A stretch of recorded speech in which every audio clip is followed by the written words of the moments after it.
Nabinagar TV, সত্য প্রকাশে আপোষহীন। নবীনগর উপজেলা শাখা লাল সবুজ উন্নয়ন সংঘের উদ্যোগে 500 তালের বীজ রোপণ।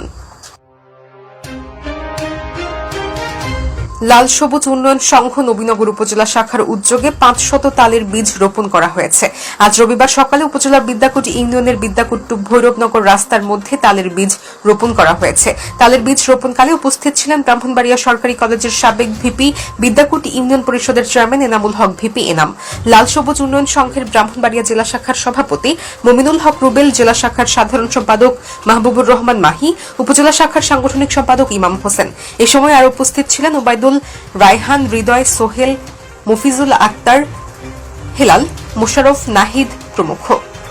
জেলা শাখার সভাপতি মমিনুল হক রুবেল বলেন, সংগঠনের প্রতিষ্ঠাতা ও কেন্দ্রীয় সভাপতি কাউসার আলম সোহেল ভাই সারা বাংলাদেশে 1 লক্ষ চারা বিতরণের যে উদ্যোগ নিয়েছেন, সেই উদ্যোগ বাস্তবায়ন করার লক্ষ্যে আমাদের এই ক্ষুদ্র প্রয়াস।